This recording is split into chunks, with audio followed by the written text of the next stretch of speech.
I've always thought about starting One Piece. I mean, it has always been a really cool and interesting concept to me. A story of pirates going from island to island to achieve their goal was definitely enough to get my interest. But the biggest reason me and so many other people don't get into One Piece is simply because of the episode count. For a long time, I just could not get over the 1000 episode hurdle. It was just a ridiculous amount of time to invest into an anime. And yeah, other really popular anime have a lot of episodes too, but in most cases, these are split up into different series, which make it feel shorter than it actually is. But when you want to watch an anime and 1000 episodes is the first thing you see, it can become a little intimidating. But while I was trying to figure out whether or not One Piece was worth the watch, I was also considering making anime videos on YouTube. And this is when I had an idea. What if I combined the two and made a YouTube video so I can share my own thoughts on this beloved show and offer another perspective? But I wanted to do it differently. Was it possible to do it all in one video and still express how I feel about each part of such a long show? An almost impossible challenge, but why not? So here it is, the 2-year journey, 350 hours of watching an anime, and God knows how many hours of scripting and editing to make a single YouTube video.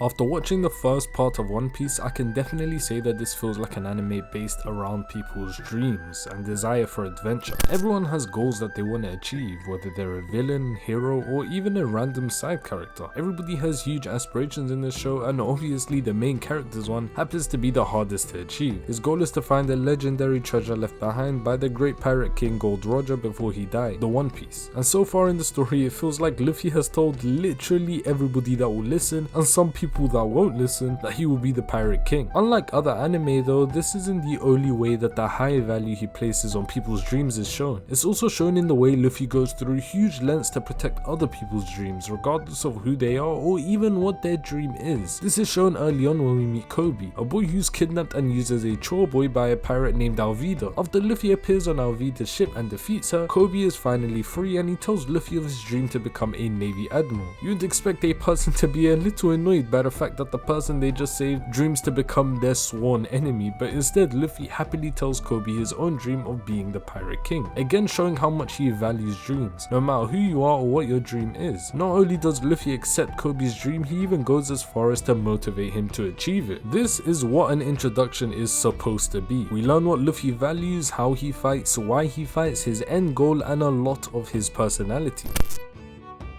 While eating at a restaurant, Luffy mentions a swordsman called Zoro's name, which is immediately met with the shock and surprise of the customers around him, almost as if his very name was taboo. These reactions made sense though, because he's supposed to be an extremely high level prisoner as he is well known throughout the sea. But what was really confusing and surprising about this scene was the reaction of the customers when Koby mentioned Captain Morgan's name, the name of the Navy captain that was in control of the base. They were acting just as erratically and afraid as when they heard Zoro's name, if not more, and that was confusing as this was the man that was supposed to be protecting them. But by the end of the arc, the reaction makes a lot more sense. From everything I've seen, the Marines are a false image, which is something that could be guessed from the fact that our main character, who is usually the good guy, is a pirate. But later on we find out it's not necessarily an organization filled with evil people. This is demonstrated when Morgan orders one of his men to kill a little girl named Rika, but he refuses and gets punished pretty severely for this. But this shows that the Marines at the bottom seem to be blissfully unaware of the corruption higher up in the Marines. But let's talk about the man himself, Roronoa Zoro. I'm gonna be honest, I love swordsmen in anime if you couldn't already tell. If there's a swordsman in any show, I'll probably end up liking them, so I'm really excited that one of the first characters introduced in the show is a swordsman. If you guys didn't know, my YouTube channel named Kenshin translates to swordsman in Japanese, and it's from the anime Rurouni Kenshin, a story about a wandering swordsman, which by the way Oda himself worked on as an assistant before starting the One Piece manga. In fact, there's actually a sighting of Luffy's Jolly Roger on a bomb in one of the manga chapters before One Piece was even made. So yeah, if that tells you anything, swordsmen are definitely my favorite archetype in anime, and from all the character moments I've seen so far, and from the fact that Zoro's goal is to be the world's strongest swordsman, this guy seems like a character I'm gonna love. I also want to talk about a Shanks scene before I move on. It didn't take long at all for this guy to become a character I like. This was a really cool introduction to him and a great backstory for Luffy. I would be lying if I said I haven't seen some of the iconic pictures of Shanks losing his arm before I watched the show, but it was cool to establish where Luffy gets a lot of his character traits from and the reason for his goals.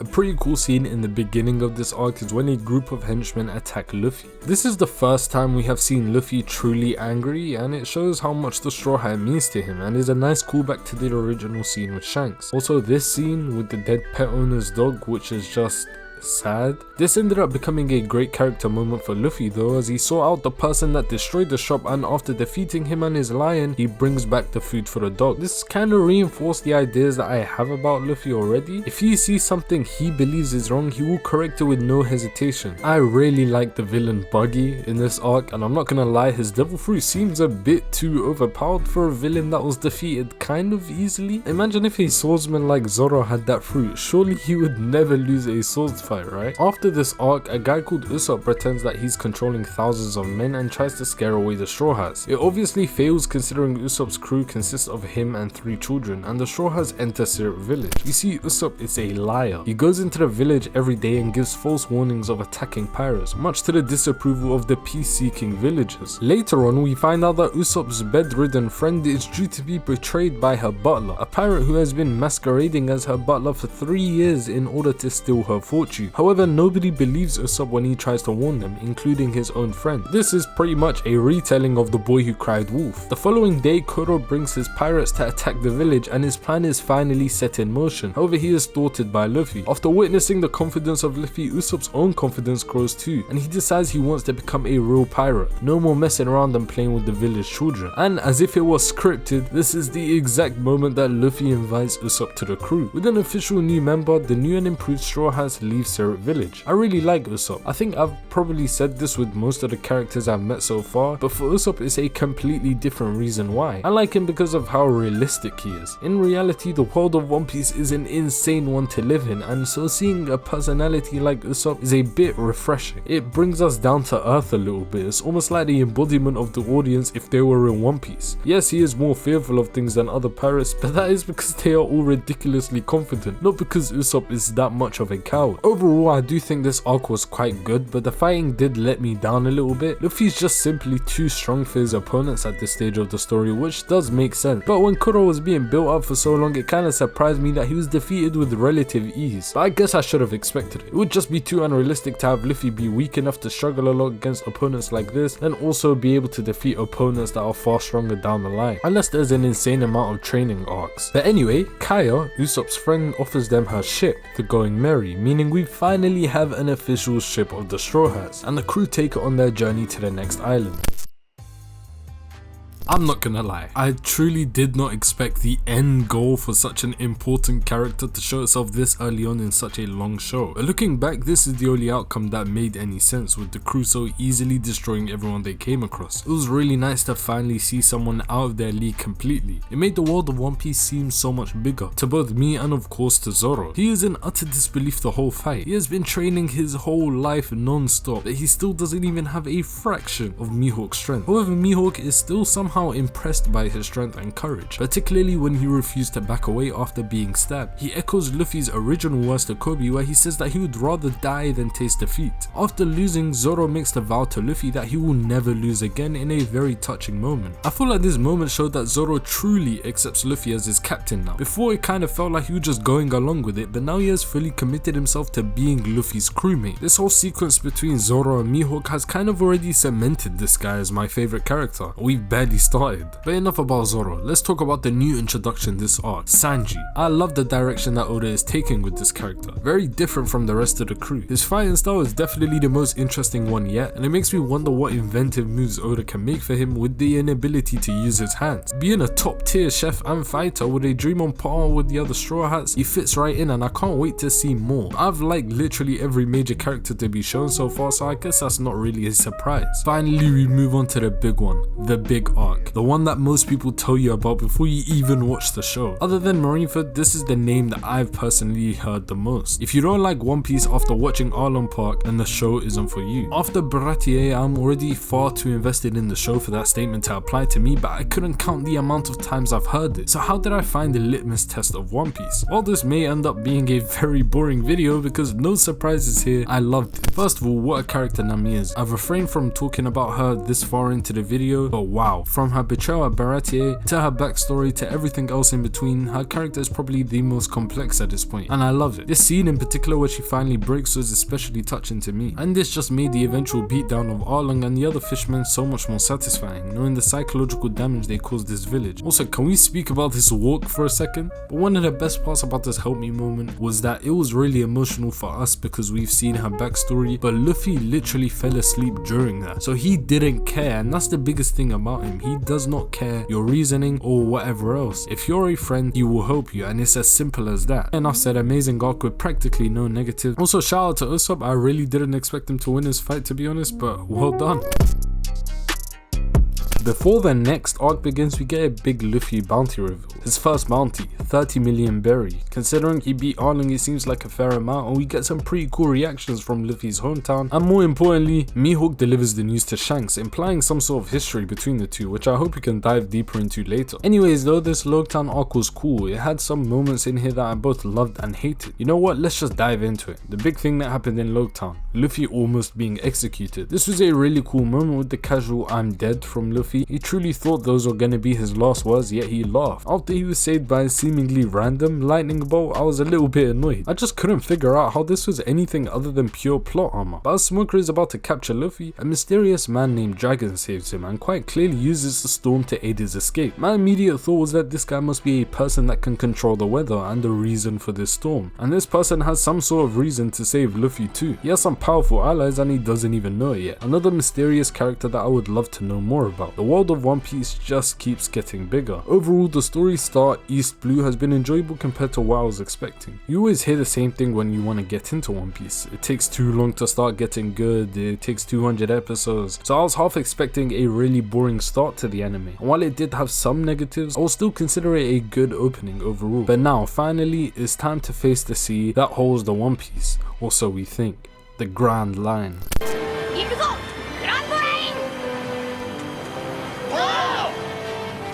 It's finally time to enter the much talked about Grand Line. We were introduced to this place in the first few episodes, and now 61 episodes and 100 chapters later, we finally arrive at the starting point where we meet a man named Crocus and a whale named Laboon, who is waiting for his crew who entered the Grand Line. 50 years has passed and nobody has returned. Crocus tried to tell Laboon that the crew had probably left the Grand Line, leaving him behind, and since then Laboon has been ramming his head into the reverse mountain over and over and over again, as if trying to reach his old crewmate. This takes me back to the Orange Town arc with the pet shop owner's dog. Extreme loyalty has been shown twice now through animals, and I feel like it could be foreshadowing a central theme of loyalty in the anime going forward. This show does have a funny way of making you feel sorry for people or animals that you originally had no idea you would care about. I didn't think that we would be getting this much exposition about a random whale we encountered on the way to the Grand Line, but One Piece continues to surprise me. Luffy then has another cool character moment where he drills his Jolly Roger on the whale's forehead and tells him not to bash his head in the mountain any longer, which coincides with my idea of Luffy's morals so far in the story. But after this, we finally enter the Grand Line's waters.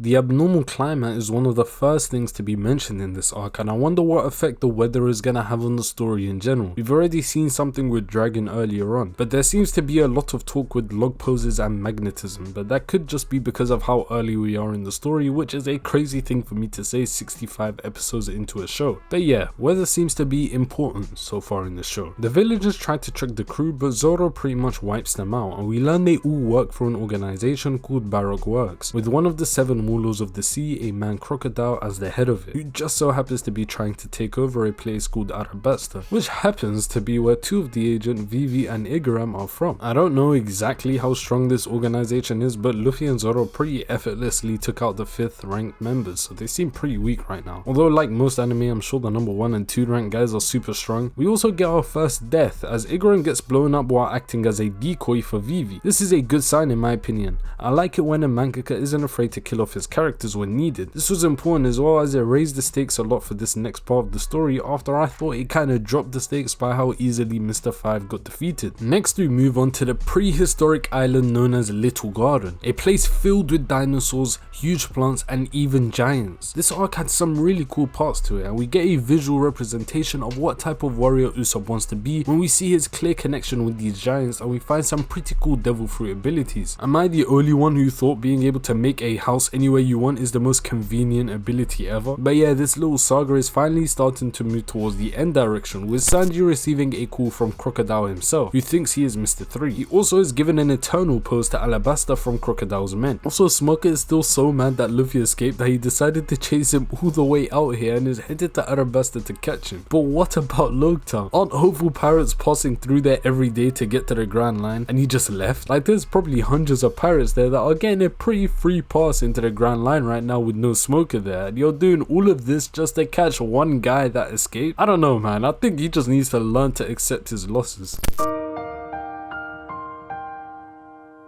This arc was...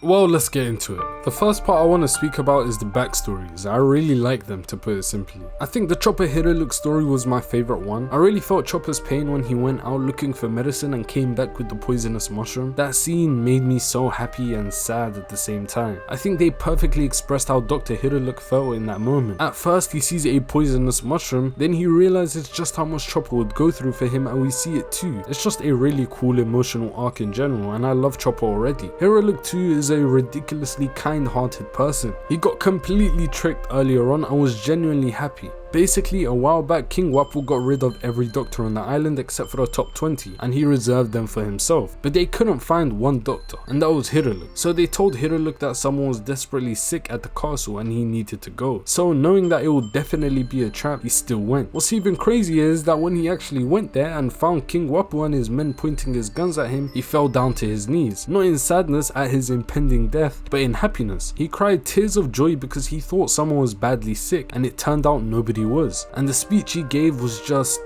I'm not even gonna try and explain it. You should probably listen for yourself instead. I also really want to talk about this moment. Jolly Rogers now more than ever have been shown to be symbols of pride and a direct extension of a person themselves. And to see Luffy going so far to defend the Jolly Roger of a man he didn't even know is yet another defining character moment. Luffy shows us that he will do pretty much anything to protect people's dreams, and if he believes you to be a good person, protect your image and you too. Cherry blossoms are very important in this arc, and Hirolook believes it to be the cure of the heart of the people. So this ending is a very beautiful way to end the arc off. Finally, we are here, what the past 3 arcs have been leading up to, the Arabasta arc. And for the first longer arc of the show, there was a lot to love. First off, let's talk about Ace. We first hear about him when the Drum Island villagers mention him, and he looked really cool and somewhat villainous. At least that's what I thought until I saw this, and realized he's very similar to Luffy himself, which is pretty much confirmed later on where we meet him and we find out that he is Luffy's brother. He seemed to be more infamous and stronger than Luffy at this point, and he can hold off Smoker, who Luffy is completely helpless against. This is good because it reminds us once again that no matter how strong Luffy may seem to the villains he is battling out there, there is a whole much stronger world, and there's always room for improvement for our main character, which you can sometimes forget when he's wiping out enemies with relative ease. Ace's powers are really cool too, and I think it matches his personality perfectly. A fire devil fruit for a very fiery character. On the topic of characters, I have to mention Crocodile, who is the best villain in the show so far. And honestly, if I was Crocodile, I would feel absolutely robbed of a victory and be questioning what I have to do to kill this Luffy guy. But he defeats him 2 different times before ultimately losing after Luffy figures out a way to beat him. You see, Crocodile has a sand devil fruit and cannot be touched unless water is used on him. And Luffy uses the blood from the damage that Crocodile himself inflicted on him to ultimately win. At this point, there has to be something bigger than plot armor happening here, because this is ridiculous. I get he's the main character, but a drop of water happening to fall on him, I'm not gonna judge too harshly on that front yet, at least not until I see more of the show. The rest of the characters had really cool fights too, and I like the split action part of the arc, with each character going through their individual battles. Usopp and Chopper surprised me with a great win, and Sanji's fight with Mr. 2 was really fun to watch. He definitely does have the most unique fighting style in the show, but his inability to hit women even when they are clearly a man just disguising themselves as a woman could be a problem that he has to face in the future. Zoro's fight against Mr. 1 was really interesting too. It seemed like he unlocked a whole new ability during this arc, and is something that I feel like I've seen in other anime involving swordsmen where they personify their sword. There was also a moment earlier on when Zoro was buying the sword where he did the same. This arc also reinforced the idea that the world government really is extremely corrupt. When Luffy defeats Crocodile and Arabasta is finally saved, the government cover it up and act like Smoker was the one to defeat him, even going as far as to give Smoker a promotion within the ranks of the Marines Marines, which Smoker, being the just person that he is, obviously hates. This again shows that even though the top tier of the Marines are clearly corrupt, there are people within them that embody what a Marine is supposed to be, or what people think Marines are, like Smoker. Overall, this arc was very enjoyable and a nice climax to the 3 arcs before it, and the ending was, as seems to be the norm in this show at this point, very sentimental, and Nico Robin joins the crew out of nowhere even though we pretty much know nothing about her at this point.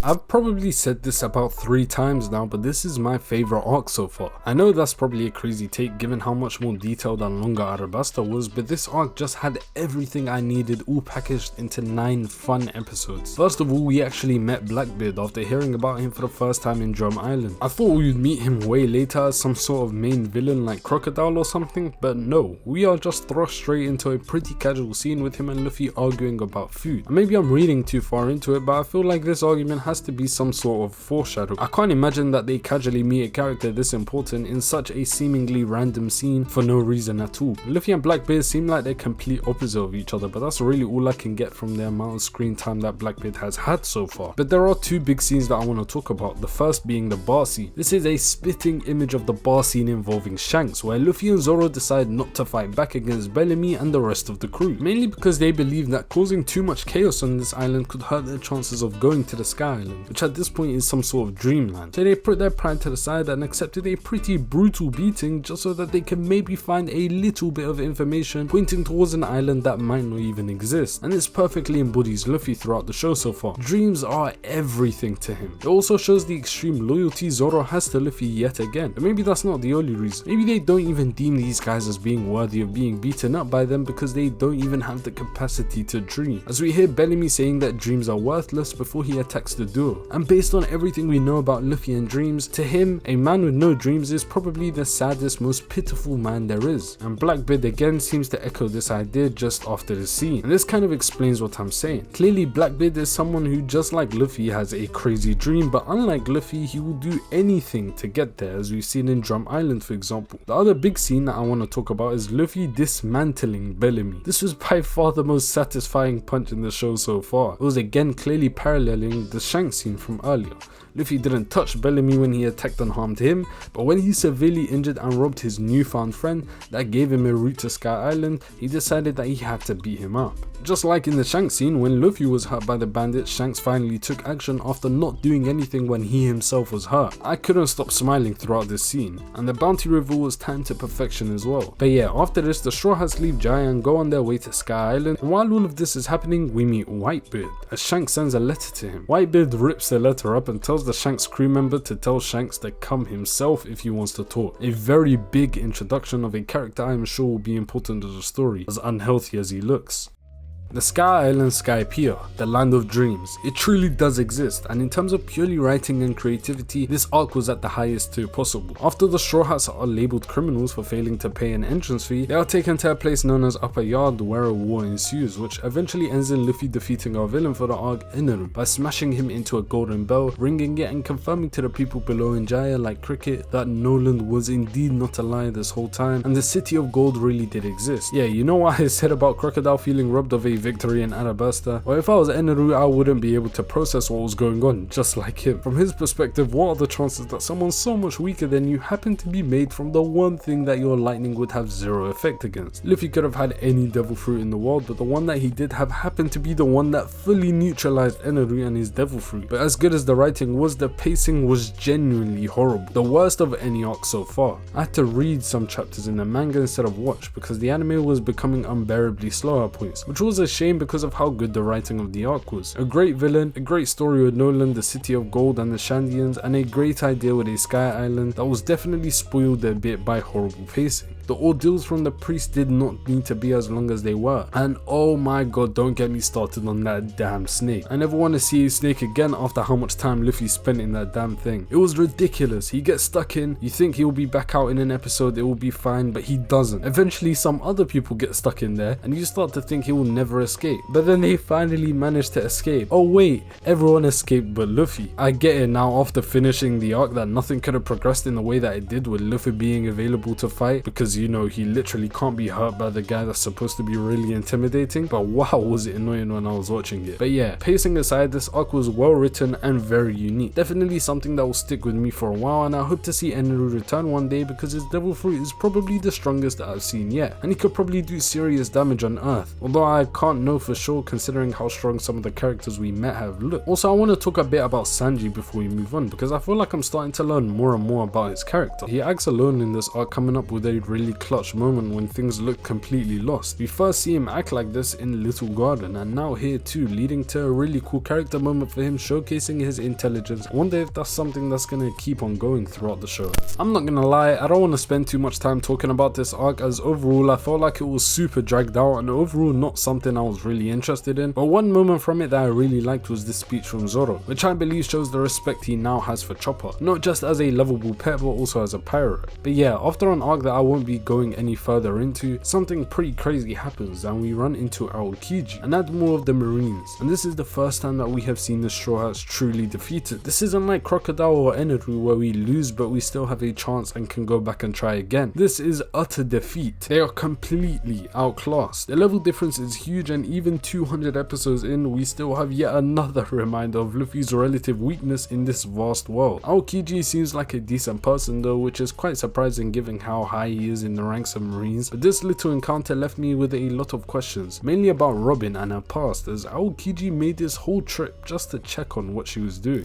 Okay, now I don't know if Jaya is my favorite arc anymore. This arc blew me away. This is the first major arc which I can confidently say is a great arc, not a very good one. I now understand why some people say One Piece only gets good after 200 episodes, because even though I think it was really good already, this is a whole new step, a level above what I have seen so far in Arabasta and Skypiea. If you ask me before this arc what I think of One Piece, I would just say it was a pretty good show with some nice moments. But this arc feels like the beginning of something different and better. Let's just start with the island itself. Oda has already been flexing his creativity with all of the designs of the island so far, but this is on another level. I love the look of this place, and the level of detail and creativity of these islands make the story that much more immersive. It feels like this world really exists because everything around it is so well thought out and detailed. It's not just a copy and paste of the same place 10 times like we see so much in anime. But enough about the world building of One Piece, let's get into the arc. Usopp surprised me in many ways this arc. First of all, when he was robbed by Frankie, he felt genuine shame and hatred towards himself for his own weakness, even saying that he couldn't bear to face the other crewmates and labeling himself a disgrace for losing the money. I'm not gonna lie, I do love Usopp, but I did see him as somewhat of a fearful character that lacked a little bit of courage. But after he was beaten so badly by some of Frankie's members, he goes and confronts the entire group again alone, trying to get back the money. In my opinion, this is true courage, knowing you are way too weak to win but still going for it anyway. When Luffy or Zoro or Sanji fight someone strong, they believe in their strength and their ability to win, but it's even more courageous to fight something knowing that you will lose because you think it's something that you need to do. Obviously though, the Frankie family just leaves him in a worse state than he already was, and the Straw Hats return to a tragic scene which, just like in Arlong Park, leads to one of the most hyped moments in the anime so far. Remember how I said that Usopp was questioning his strength and calling himself weak? Well, this isn't the first time. In fact, just an arc prior when facing Aokiji, Usopp does the same thing when he sees how strong Aokiji is. This is clearly a feeling built up in Usopp, and it culminates in him leaving the crew because of the ship being changed. He feels that if the ship can be changed and upgraded, maybe he needs to be changed and upgraded too, and an emotional duel ensues between the captain of the Straw Hats and Usopp. This is up there with the best moments I've seen so far in the show. An amazing fight, not because of the moves or the animation, but because of the meaning behind every attack. Robin throughout this whole arc has been really shady, and come to think about it, we don't know anything about her at all. I think it's fair to assume that at this point, for some reason, these CP9 guys have complete control over her, to the point where she is willing to carry out an assassination for them. But she still seems like a good person at this point, and this is later confirmed when Iceberg tells us that Robin was threatened by CP9 with a busticle, which is basically an island destroying fleet of battleships, if she didn't comply with CP9 and also accept her execution. Before I get to the big new character introduced in this arc, I want to mention Sanji again. The others missed the train, but Sanji made it in, once again acting alone. At this point, it feels like every time Sanji decides to go off alone, it ends up being the right decision, and I have to give huge credit to his decision making and intelligence at this point, and the Straw Hats clearly rely on him. You can see the others visibly calm down when they find out that Sanji is with Robin on the train. But let's talk about him. Frankie, the man behind the Straw Hats' money being stolen, the man that let Usopp be beaten up, and the man that is actually a good person who ends up becoming good friends with Usopp and also captured by CP9 with Robin because they believe he is the key to finding an ancient weapon. This is the second mention of ancient weapons in the show, and with the strength from some of these characters we have seen, these weapons must be insane for the government to think it's that important. Backstory seemed to be one of Oda's biggest strengths, and Frankie's one is no different. We find out from this that he is a student of the man that made the Pirate King ship, and he wanted that money so he could buy the material to build a perfect ship just like him. But we move on to the all-day island, Enies Lobby.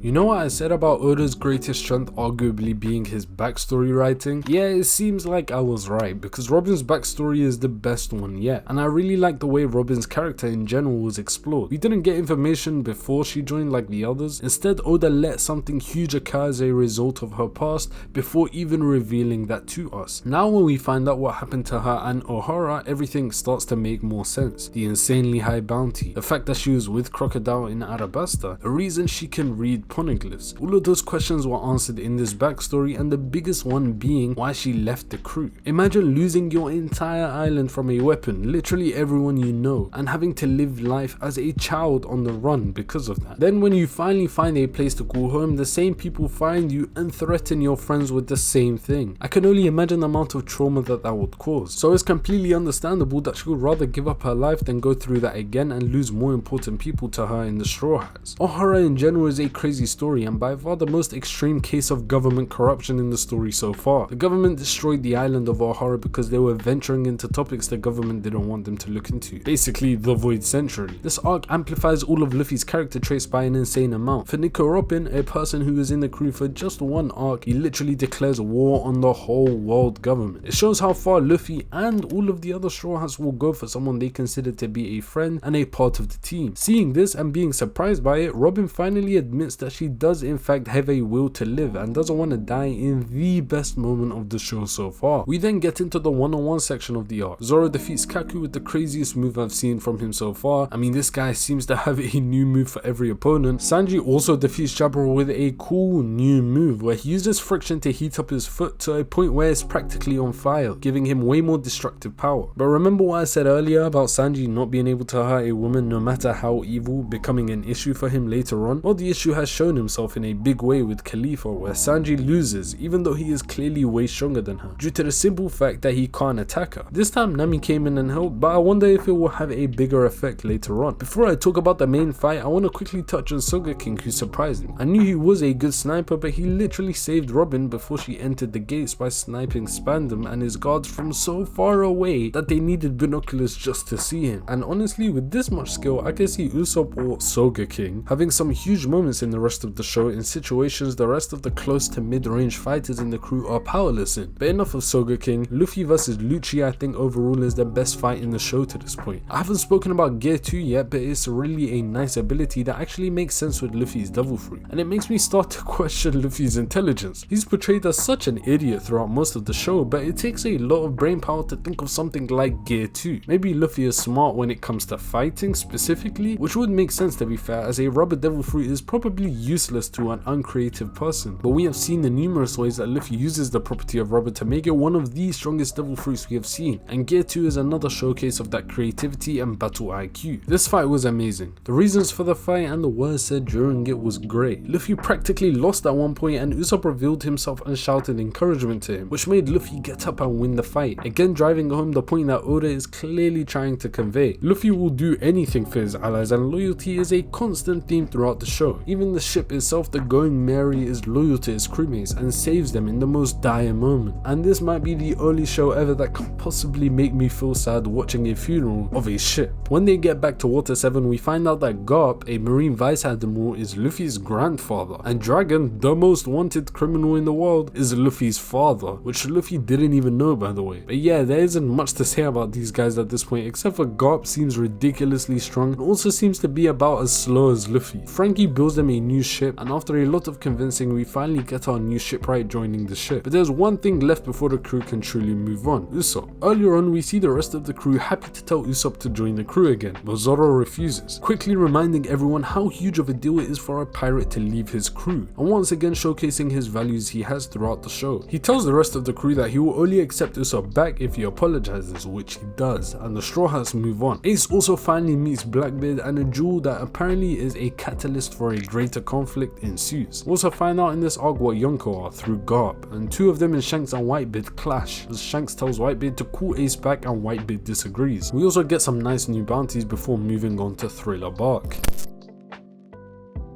This arc was okay, I guess. There wasn't really too much happening until a specific point that I'll get into in a second. But I have to ask, did this arc really need 45 episodes? Most of it seemed to be filled with empty space and unnecessary episodes that completely killed the pacing and my engagement with the arc itself. Yeah, there was some cool moments scattered around here and there, but overall this arc didn't pull me in and was a bit of a letdown, especially coming off the back of Enies Lobby. And honestly it's sad because Gecko Moria isn't even that bad of a villain, and the arc might have been fine if not for the horrible pacing. There is a portion of this arc that was really good though, and that really began when we first encountered Kuma, another one of the Seven Warlords who easily knocks out all of the Straw Hats with a bomb, except for one man, Roronoa Zoro, who asks Kuma to trade his own life for Luffy's because Kuma wanted to capture Luffy. Kuma complies and uses his Devil Fruit ability to take all of Luffy's pain and give it to Zoro, and Kuma leaves. After a while, everyone wakes up and Sanji realizes Zoro is missing and finds him leading to by far the coldest moment in the show, and something that rivals Robin's I Wanna Live. Throughout the arc, one important thing is a skeleton that the Straw Hats meet called Brook. He originally joins the crew because Luffy found him funny and told him to join. Throughout the arc, the skeleton seems to be useful in battle, and eventually, after the Straw Hats help him get his shadow back from Gecko Moria, he finds out that Laboon is still alive. You may be wondering what this will from all the way back when we were first entering the Grand Line has to do with it right now, but actually, the crew that told Laboon to wait for them at the Red Line was Brook's crew, and he recalls how they all died due to poison, but due to Brook's Devil Fruit, he reincarnated and found himself there, unable to leave due to his shadow being stolen. So he vows to keep his promise to Laboon and travel the whole Grand Line, meeting Laboon after the journey. We also learn what Vivre cards are through a character called Lola, and Ace's one that he gave to Luffy seems to be burning away, which worries me because we know he had just fought Blackbeard. Luffy seems to have complete confidence in his brother though, and the Straw Hats set sail for the next island with their new crewmate Brook.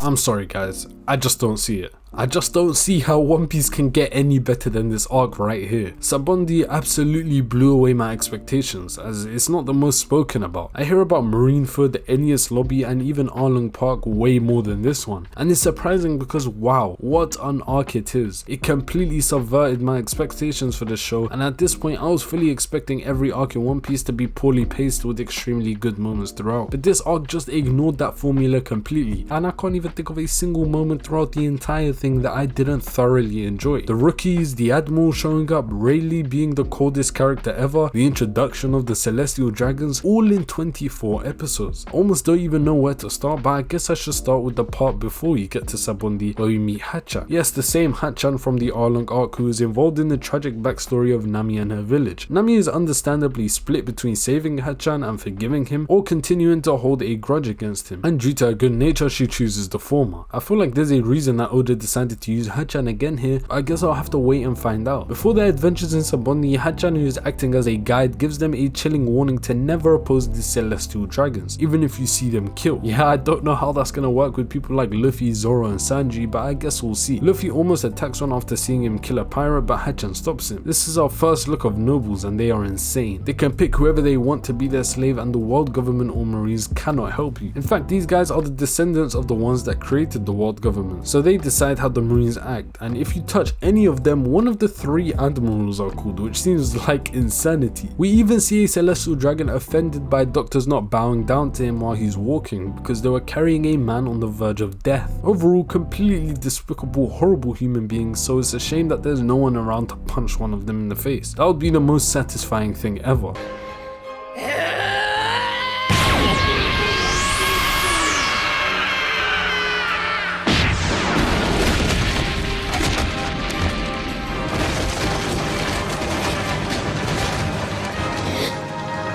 Yeah, the moments just keep coming. From nothing happened and I want to live to this. This is easily one of my favorite moments in the show. Pivoting from show to characters though, the new pirates introduced in this arc to be Luffy's rivals, Law and Kid, look like really well thought out characters with unique personalities, especially Law, whose powers are genuinely insane to me. I don't get it, there must be a catch that I'm unaware of right now, because making a room and being able to teleport and control everything that occurs in it is absolutely insane to me. Another character introduced in this arc is the Dark King himself, Rayleigh. Based on this arc alone, definitely my favorite character introduced here, and his past is surprising to say the least. I didn't expect us to be this close to the first mate of the Pirate King when he's kinda been treated like some sort of mythical legend this whole time, but here he is. And his strength even at this age is crazy to me. Even while he is far past his prime, he is able to hold off Kizaru and allow the Straw Hats to try and leave the island. And he does the same thing that Shanks done earlier on in the show. He has the ability to knock people out without even moving. All of this while he is way out of his prime years, by the way. My favorite interaction with him so far has less to do with him and more to do with Luffy. Obviously, Rayleigh knows all the secrets of One Piece, he knows where the treasure is and what happened during the Void Century. But Luffy absolutely rejects the idea of being told where to go to find it, as the adventure would be, in his own words, too boring, which is the most Luffy response possible. Kizaru is also a cool character with maybe the best devil fruit yet, a light one. If you put me in One Piece and told me that I had to pick a devil fruit, I would probably choose this one because it is overpowered as hell. But yeah, I guess it speaks to Rayleigh even more that he was able to hold this man off. But the biggest thing that happened in Sabaody is easily the end, the complete evisceration of the Straw Hats. One by one, the Straw Hats disappear right in front of Luffy's eyes, and Luffy is, for the first time, completely helpless as he watches his crew get completely dismantled, leaving him to lament his weakness. This is the first time I've seen Luffy this distraught, and wow, it was a very emotional scene. He just completely loses any will he has and is in complete despair. Words that I thought I would never use to describe a joyful, determined character like Luffy. He couldn't protect any of his crewmates, the one thing he cherished the most. An amazing arc, the peak of what I have seen so far, and I have literally nothing negative to say. I feel like this has also been hinted at throughout the show, like against Crocodile the first two times and against Smoker. He was also powerless when Mihawk was dueling Zoro, and obviously Aokiji froze Robin right in front of him and there was nothing that he could do about it. But it has never been a huge problem until now, and the Straw Hats cannot be saved anymore. And on this day,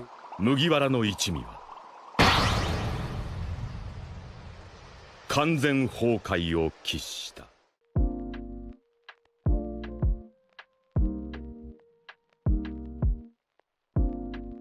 While the others are sent to various locations around the world of One Piece, Luffy is sent to Amazon Lily, the stage for our next arc, an all-woman island that no men are allowed to set foot in. Luffy is for that reason captured and thrown in a jail cell, which he obviously escapes with ease, and we are introduced to Boa Hancock, the last member of the 7 Warlords of the Sea and the ruler of this island, and Luffy is put to trial. And this is the most interesting part because we learn a bit more about something called Haki. We know that the arrows in this place are coated with it, and the sisters he is fighting also seem to have a similar thing to Eneru's mantra from before, where they can predict what is going to happen next with great accuracy. And this Haki thing seems to also bypass Luffy's devil fruit because he usually cannot be hurt by physical blows, but in this case he feels everything. Then probably the biggest reveal is Conqueror's Haki, which I assume is what Rayleigh and Shanks used earlier on. Luffy unleashes it by accident in anger and it shocks everyone as only Hancock is known to be able to use it. I wonder how common this Haki is. Is it something that pretty much every really strong person like Hancock can use, or are there different requirements? I guess we will find out soon enough, but the fight ends with a moment from Luffy that shocks everyone, when Luffy hides the mark on the sisters back from the crowd, not knowing why they were trying to hide it, but still trying anything to help them even though they were literally trying to kill him a few minutes before. As we have come to expect from Luffy at this point, his selflessness is unbelievable, and is shown even more when Hancock gives him a choice of either getting a boat to leave the island or saving the woman that saved him earlier, because they were turned to stone by Boa. Without even thinking, Luffy immediately chooses to save the girls even though he so desperately wanted to leave the island and find his crewmates. You remember what I said about celestial dragons earlier? It just keeps getting worse and worse with these guys, as we find out that the mark on Hancock and her 2 sisters back are the mark that celestial dragons give to their slaves, branding them as less than human, and that's why the girls were so scared of anyone seeing the mark. They didn't want to go through what they already had, and that's also why the sisters all broke down when hearing that Luffy actually hit a celestial dragon, shocked that someone would even have the nerve to touch them in this day and age. Luffy shocking people with his mental attributes like courage seem to be a recurring theme in the story, and I can only imagine the amount of allies it will have by the time the story ends. But then, while everything is calm, it happens. Luffy reads the newspaper and sees that Ace is set to be executed, and after convincing Hancock, who is now completely in love with Luffy, to trick the Marines and sail with them, he is headed to Impel Down, hidden underneath her clothes.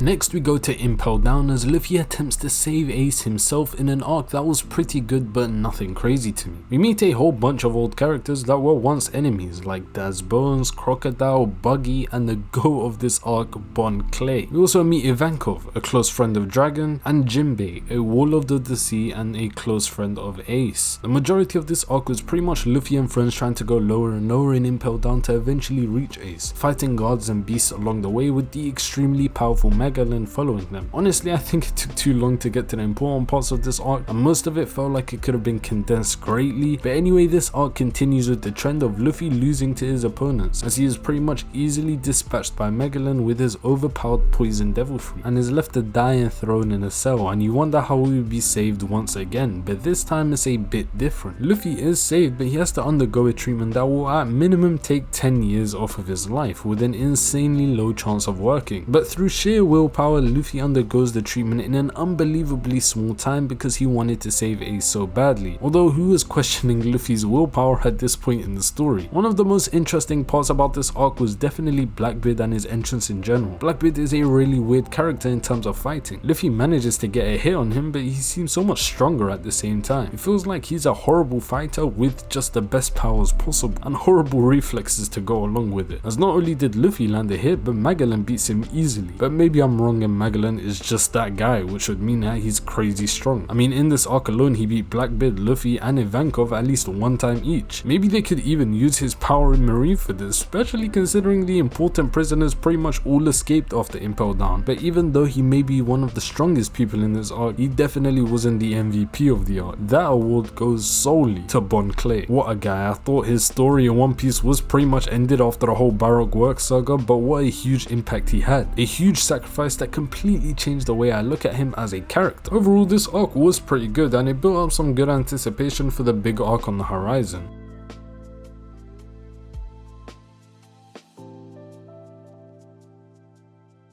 I can honestly say I've heard of this arc at least 20 times before ever watching One Piece, so just a mention of the island Marineford was hyping me up earlier on, as everyone that's ever said anything about it has always raved about how good it was. I was finally here. This arc felt like the reward for countless episodes of build up, and so many different things that have happened so far felt like they existed to serve this arc. The introduction of Ace and Blackbeard fighting, Whitebeard's existence, Impel Down, and a lot of other things I'm forgetting to name, all for this stretch, and it definitely did not disappoint. Before I get started properly, I want to mention this speech by Doflamingo about justice. It's possibly the best speech in the show so far. Every word of it is just so real and applies so heavily to the world, highlighting how corrupt the idea of justice can be. And we see this throughout the whole show. The Marines choose what justice is and everyone else adjusts their morals accordingly. And this part relates to real life too. Who's to say a kid born in war will see what is correct the same as a child living a sheltered life? A lot of things are way more subjective and grey than we act like it is, and Doflamingo's speech was a great way of saying that, and I cannot wait to see more of this guy whenever that is. First of all, Whitebeard. I could honestly make a whole video on the guy already. What a character. I know he needed to die for the sake of the story and his death makes complete sense, but wow was it sad. The man that was so strong that children in far off islands sung playground songs about him. A man so powerful that he can face the entire marine force, every admiral, vice admiral and 100,000 elite marines, and a man who, just like Luffy, will do just about anything to save one of his own. His cool character moments never seem to end throughout this arc, and his entrance alone is enough to strike fear into the majority of the marines. Such a fearsome man, yet so loved by so many, probably because of the amount of pirates he has saved. All of the men on Whitebeard's ship are men hated by the entire world, taken under the wing of Whitebeard. And honestly, if I was speaking about quotables from Whitebeard, I would be here all day. But one of the quotes that really stood out to me was what made Ace join the crew. It would be a shame if you died here, kid. If you still want to wreak havoc on the sea, bear my name on your back and go wild as much as you like. Become my son. Knowing the context behind this, with Ace being someone that the government would have tracked down and captured before long if not for Whitebeard stepping in, makes this moment even better. We also learn that Whitebeard was actually against Ace going after Blackbeard and tried to talk him out of it, but Ace went anyways, meaning he agreed with Shanks when they met earlier but acted like he didn't to protect Ace's decision. This devil fruit is also by far the most destructive one we have seen so far, and probably the strongest, with Sengoku even going as far as to say that Whitebeard has the capacity to destroy the world. One of my favourite moments from him comes through Luffy, as usual, who, while standing side by side with the world's strongest man, exclaims that he will be the one to become the Pirate King, and Whitebeard's reaction tells you a lot about his character, admiring Luffy's courage rather than being offended by his lack of respect towards him, even going as far as to tell Marco to ensure Luffy doesn't die no matter what happens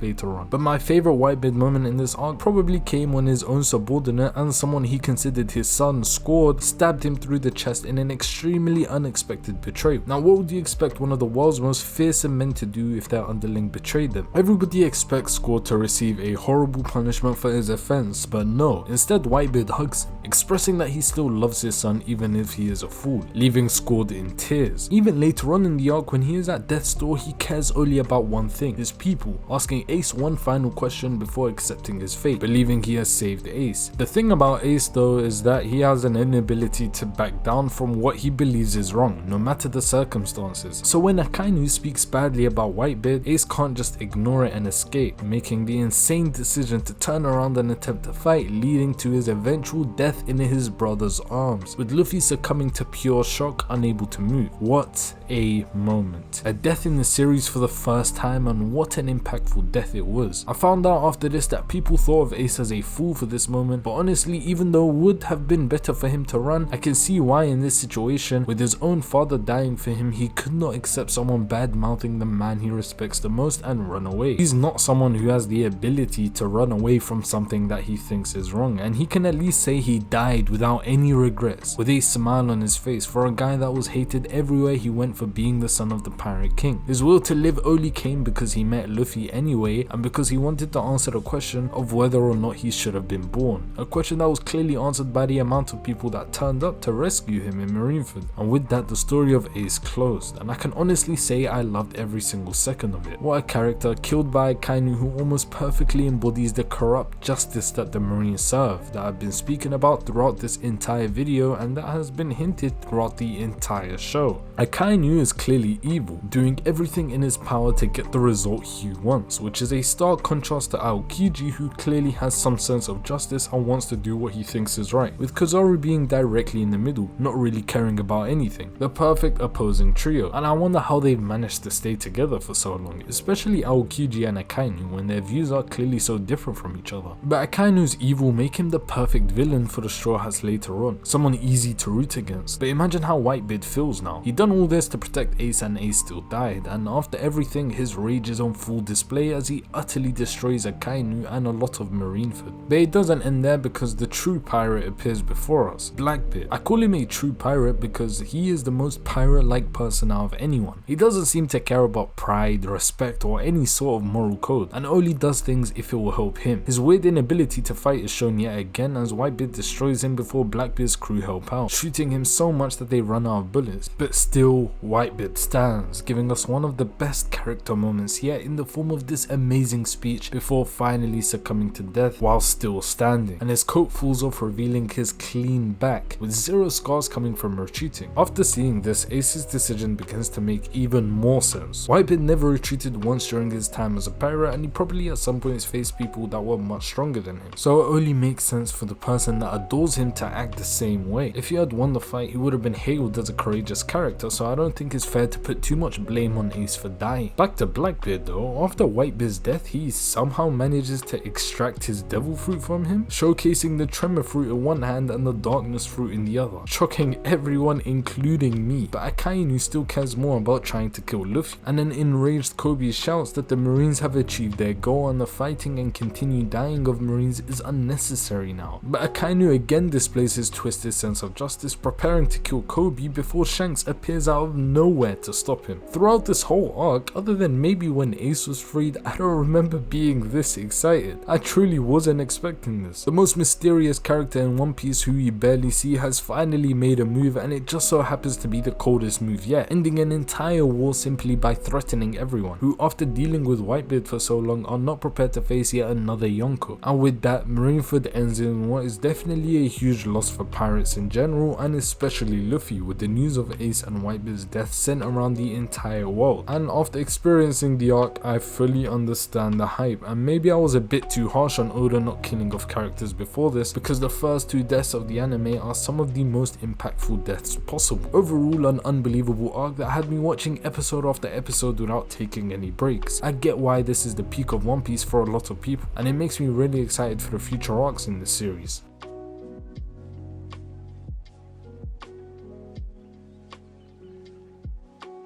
I haven't mentioned how Luffy escaped yet, but it was thanks to Law, who by his own admission had no reason at all to save Luffy, and now is proceeding to operate on him. So yeah, not only does he have an overpowered devil fruit, he's also a doctor and kind of an ally of Luffy at this point. And honestly, I hope we get to see more of him in the story, because I really like his character. Characters in general seem to be a strength of Oda's. So many characters feel real. They don't stick to one stereotype or emotion for the most part like you see in a lot of anime, and they usually react to situations in a way that makes sense to their own character and their personality. This makes them feel more realistic and therefore makes me feel more engaged in the One Piece world in general. This is probably one of the reasons why One Piece is so popular. Almost everyone has a character that suits them perfectly. For some people that may be Luffy or Zoro or Sanji or anybody else in the show. When the cast is so big and at this point detailed, it can be easy to see why so many people find the character they relate to, but one character that I believe is a bit misunderstood is Ace, and I think Oda is clearly explaining Ace's decision through his flashback after the arc. You see his encounter with the Blue Jam Pirates, where he states that whenever he sees an enemy he does not run. This is who Ace is. It is what makes Ace Ace, one of his core values. Even when facing down a pirate captain as a kid with fire closing in and a good chance of death, he still doesn't run away. So why would he do it now? After watching the flashback, I fully understand Ace's decision, and when I saw him use Conqueror's Haki, it just made me think, if Luffy was in the same situation as Ace, would he run away? And the only conclusion I could come to was absolutely not. If Luffy had someone as close to him as Whitebeard was to Ace, I don't think he would be able to accept their name being spoken down on. There's also one more scene that really makes Doflamingo's speech earlier in Marineford stand out a bit more to me. The question is, when this girl inevitably grows up to be a terrible person, just how much of that is because of the conditions that she was raised in, and how much have those conditions affected her value? It's an interesting topic and one that definitely makes me think. We also get introduced to another one of Luffy's brothers in this arc, Sabo. We heard about him first when Ace was dying, but we actually learn a bit about him here. And it seems like Ace, Luffy and Sabo are all basically brothers, but this brotherhood is a bit short-lived as Sabo is killed within the flashback. This puts a lot more emphasis on what Ace's death means to Luffy. We even get a scene after Sabo's death where Luffy begs Ace not to die, and Ace responds by telling him that he will never die and leave him behind, making Luffy's current situation that much more emotional. He had two brothers and both are gone, leaving him alone, or at least that's how he feels. He feels weak and lost, and for the first time in the whole show, he doesn't believe he can be the Pirate King. He couldn't protect his crew, he couldn't protect his brothers, and here he is, at a complete loss. This is as low as Luffy can go now. He has lost absolutely everything, and you can see it all over his face. This isn't something that started in Sabaody. All throughout the show there have been multiple times where Luffy has been too weak for his opponent but has been bailed out in some way or the other. Crocodile, Smoker and even Magellan in Impel Down. This feeling has been building up inside him for many arcs, and finally there is nobody here to help him. He has nothing left, or at least that's what he thinks, until Jinbei reminds him that there is something still to fight for, his crew members. When the Straw Hats hear the news, they all commit to 2 years of training, including Luffy, who will be trained by the Dark King Rayleigh himself, and Zoro, who is being trained by none other than the world's strongest swordsman, the man he wants to defeat one day. Throwing his pride away completely and begging him. The length that this crew will go for Luffy is put on full display, and the theme of loyalty becomes present again. I can't wait to see what the Straw Hats will look like after this time skip, but only time will tell as Rayleigh begins Luffy's Haki training. It's now 2 years after the war in Marineford, and the Straw Hats pretty much get a 6-episode stretch to show off their power, and it is amazing to watch. Luffy definitely has the coolest moments here, showing off his complete control of Haki, able to defeat opponents without even touching them using Conqueror's Haki, much like Shanks and Rayleigh. And Zoro has an insane moment too, where he mirrors what Mihawk done earlier on in the show by cutting his ship in half. Clearly Mihawk's teaching helped him a lot, but the real display of strength came when Luffy defeated the Pacifista in one hit, the same machines that the entire crew struggled to defeat altogether just 2 years ago. And Zoro and Sanji both do the same, showcasing their insane increase in strength too. But yeah, after this fun little stretch in Sabaody, we move on to our next destination, Fishman Island.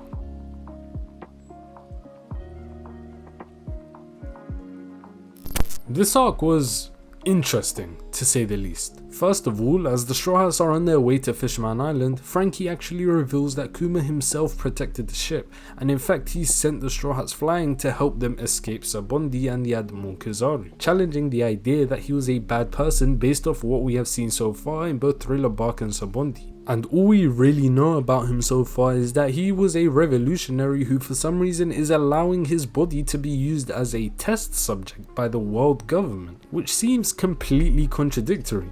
But everything else about this character is completely mysterious at this point, and there's nothing really more that I can say about him. I've already spoken about Oda's ability to make so many unique detailed islands, but I feel like I need to say it again. The overall range is insane. This is exactly what I expected from the amount of time that this place was being hyped up. But once we arrive, we get a look at the main villain for this arc, Hody Jones, a human-hating fishman directly influenced by the teachings of Arlong and Fisher Tiger, the same fishman who saved Boa Hancock in Mary Joa. Fisher Tiger was someone who was enslaved by the Celestial Dragons and therefore grew a severe hatred for all of humanity. But when he took one girl called Koala back to her homeland, the villagers betrayed him and called the Marines, who beat him to within an inch of his life. He could have survived, but he refused when he was told the only way for him to do so was receiving the blood of a human, and he passed away, leading fishermen like Arlong to loathe humans and therefore do what he did in the earlier Arlong arc. And that thinking has passed on to the next generation in Hody Jones, something Fisher Tiger desperately wanted not to happen.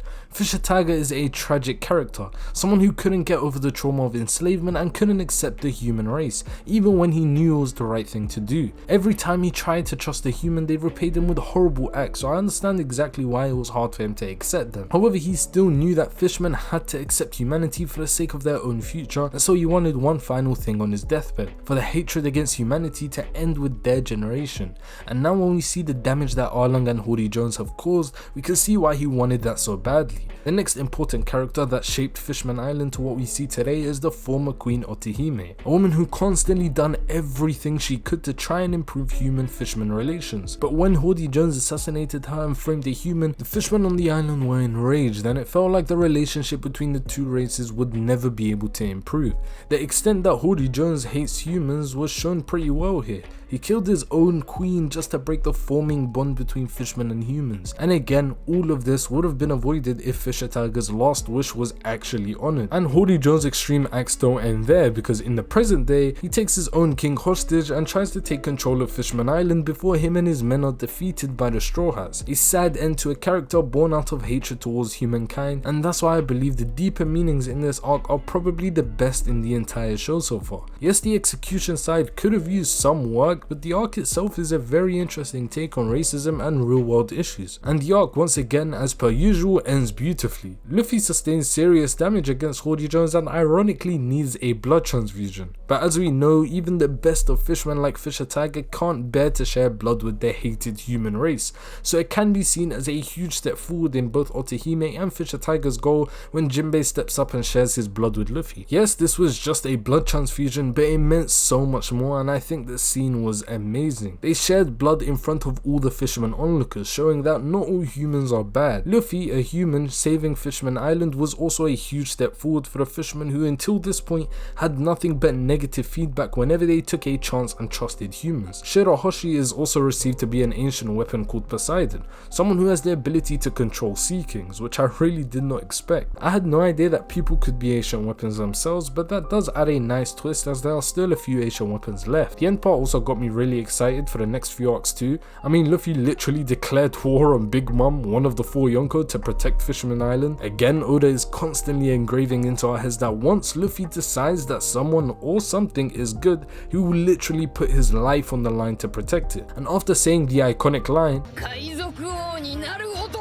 we are on our way to the new world.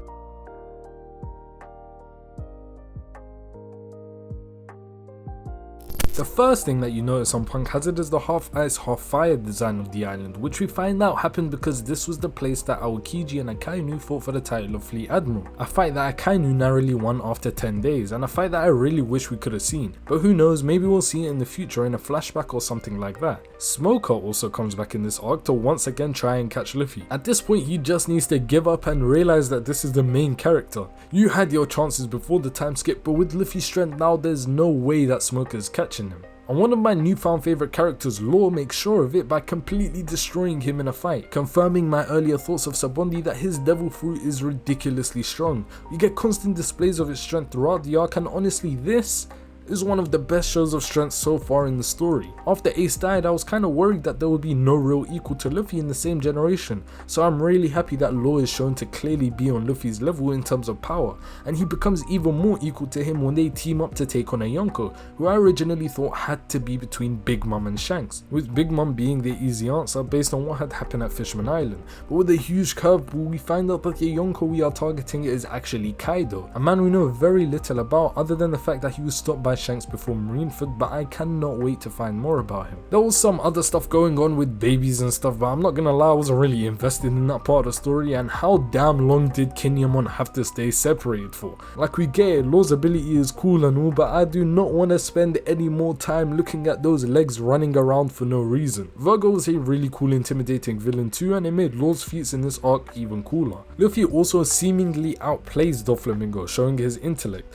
although it seemed pretty obvious to me that Oda is trying to show him to be a smart character. He knows how important Caesar is to Doflamingo, as he doesn't want to get killed by the Yonko Kaido, so he makes him a deal. Relinquish your Warlord of the Sea title and he will release Caesar, and Doflamingo reluctantly agrees. But after the crew have already left, Doflamingo flies to Punk Hazard somehow and is angered to find the Straw Hats and Law have already gone. But after being confronted by Smoker, he easily gets him to the ground and is about to finish him off, showing off his monstrous strength by easily beating someone who pre-time skip Luffy was struggling with so much. But I guess we already knew that any main villain in the new world would have to be a lot stronger than Smoker for Luffy to even struggle against them, so this came as no surprise. What was a surprise though was the way that Doflamingo was stopped by the man himself, Aokiji, who at this point isn't a marine and is kind of doing his own thing, and Doflamingo leaves, not wanting to fight the former admiral. I wonder what direction Aokiji is going to go in at this point. It seems like he is still seen as an important part of the story by Oda, as he's been emphasized throughout the show as the opposite of Akainu, so I would be very surprised to see him become irrelevant now, and this scene kind of confirms that for me. Also, I don't know if I'm crazy, but artificial devil fruits sound like something so crazy it could destroy the world. Imagine we get to a point in One Piece where anyone can choose what devil fruit they want. This is definitely something that is scary if it falls into the wrong hands, but it's finally time to see what this arc has been leading up to, as the crew set sail for the first major arc in the new world, Dressrosa. Well, unfortunately I won't be able to go into Dressrosa in this video, as I severely overestimated my ability to edit and my computer's ability to render. However, leave a comment if you want to see a second part of this video where I review Dressrosa, Wholecake and Wano. Although this review was supposed to come out in one massive video, I'm still pretty proud of how it turned out, and I want to thank all of you for taking the time out of your day to watch this video and experience One Piece with me. If you really enjoyed the video and like other anime in general, be sure to subscribe, as more videos will hopefully be on the way soon. Thanks again for watching.